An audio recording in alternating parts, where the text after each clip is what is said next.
Push to the right, to the right.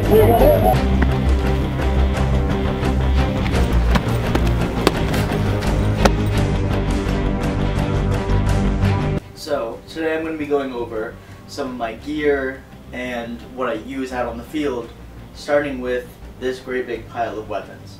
So first up, this is my single blue sword. It originally was from someone who makes some really high quality Larp weapons for Dagger here, Belagarth, Amtgard, all those types of like contact foam games, named Gorg the Blacksmith. So if you search him up on Etsy, he has a myriad of different weapons that you can get for foam fighting. Foam, does break down over time, and you have to replace it. So it got a bit thicker than the normal blue that Gorg makes, and I also added some Plastidip parts to it right here. Now, if you're not familiar with this, basically a lot of people will customize or personalize their weapons using this product called Plastidip. So what they'll do is they'll make a foam shape, put down either craft foam or they'll make it out of a certain foam, and then spray on this product called Plastidip, which basically rubberizes and seals the surface. So it's squishy, it's soft, it's still, tough though, and it retains its shape, which then you can paint over, giving it a little bit more detail, and then sealing it all with one clear coat at the very end. Now this weapon you'll definitely recognize from the Dagger Here video. This is my red, also made from Gorg the Blacksmith. If you're ever wondering about if it's a Gorg weapon, you can see these 3 stars on the blade, or on whatever cover is sewn. Those will tell you it's a Gorg product. And so Gorg makes some really great weapons for two-handing as well. This right here has been going for about a year and a half, maybe a little over.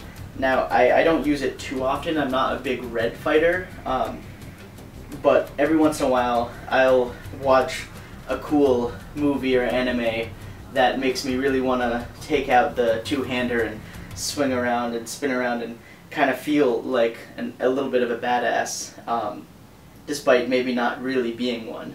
Now this right here is my single blue dagger. I made it myself. It was actually my first Plastidip project ever. I had a friend who helped me out on it, and she did a great job with the painting. I did the dipping, the Plastidipping, and the design on it.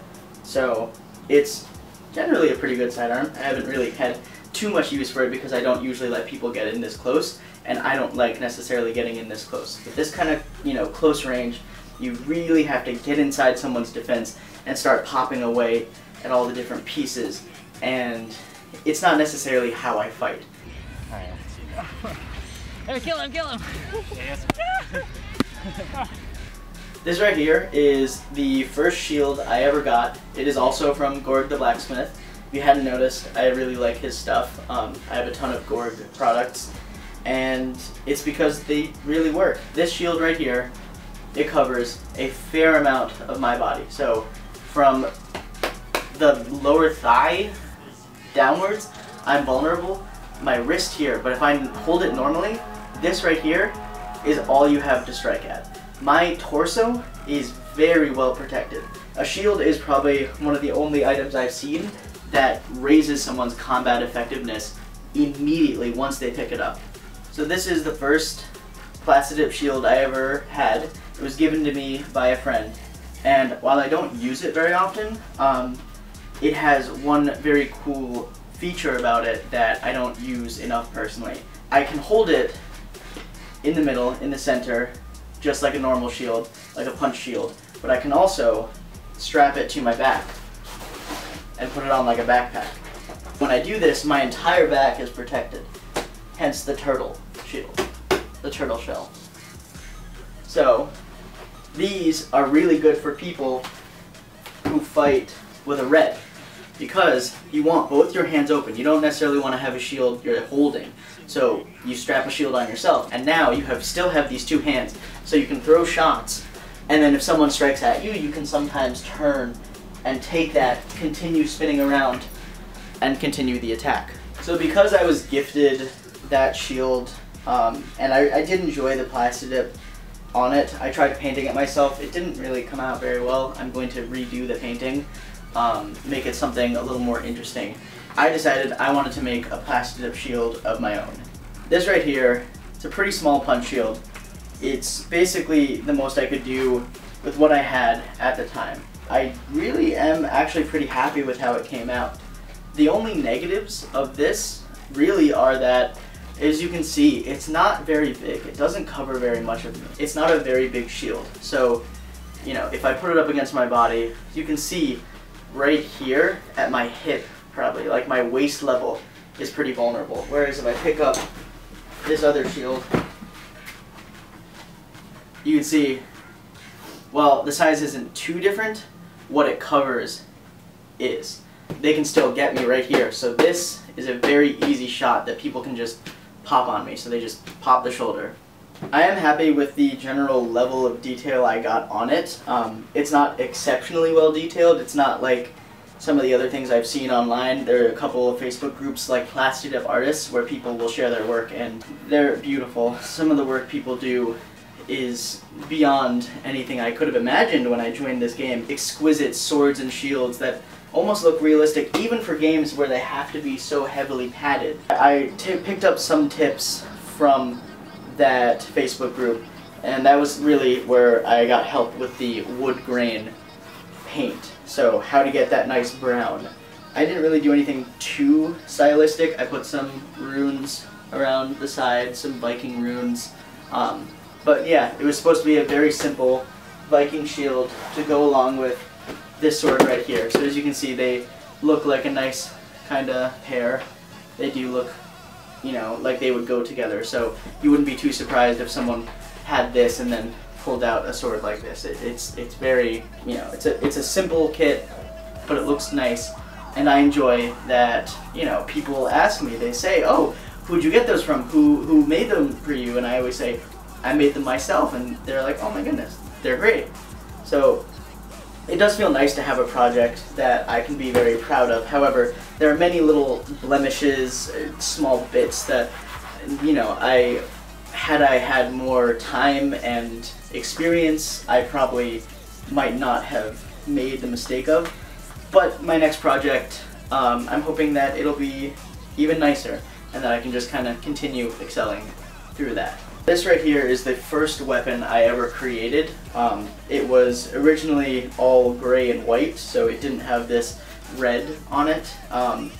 And I really liked the idea of a crossguard back when I started because they looked cool, and you know, I thought it would look kind of mean and a little bit more interesting to see on the field than the typical, you know, straight blue swords that everyone had without the crossguard, without any kind of adornment.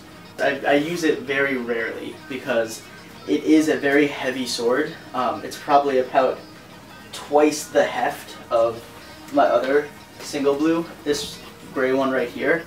So while it does have a slightly longer reach, very slightly longer reach, the crossguard and the width of the blade definitely add. So you can see the red is definitely thicker. All the little tiny things, the crossguard, the length, the width, they all add up to a weapon that's slightly heavier than I'd like. So sometimes I will take it out for some practice swinging. I'll do some exercises with it, you know, train my arm, train my, you know, wrist and, you know, forearm on how to really handle weapons like this. I also bet you noticed it does have a small resemblance to Kylo Ren's lightsaber.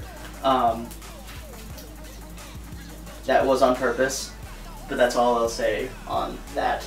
This is the last weapon, really, or actual physical weapon I'm going to talk about. It is about a 6.5 foot spear, so you can get that in the camera. It's about that long. So it's not exceptionally long, but I can still get a generally good range on it. You know, it's a good distance. It'll keep people at bay, but it doesn't require a ton of arm strength because you're not using this incredibly heavy spear. I've seen spears that are 10, 14, sometimes 16 feet long. All it is just aim and poke, which is why a spear is probably one of the easiest weapons to use in all of history, you know, all of war. Warfare was sometimes won on the tip of a spear that sometimes someone who wasn't even trained would be given. It's essentially a sharp stick. So this end towards the enemy and put it inside them. Yeah. Spears have an amazing capacity to be very mean. And when I say mean, I don't mean that spear users are bad people and that they should be feared. I mean that spears themselves, the heads and foams of spears, can be a little painful sometimes. I'm sure there are many people out there that would disagree with me. In my opinion, a spear is the meanest weapon on the field. When I started fighting and I first started understanding how terrifying spears were, I had been known to literally jump off the game edge, off a cliff, which is basically the dagger here way of saying you jumped out of the ring, you're dead, because it is a hard boundary. I've been known to literally jump out and die that way instead of taking on a spear. My main reason I say that they're the meanest weapons is because there's so much force that goes in to just this movement alone. That's not even counting, you know, the full pool cue or just a one-handed thrust. That is just the two-handed, which has a ton of accuracy but not too much power. You get a lot of pressure and a lot of force in one generally tiny circle. And that is why I think that they're so mean. Because a good solar plexus shot, a good gut shot, you will hear when someone gets gut shot. Oh. Yeah, I got it.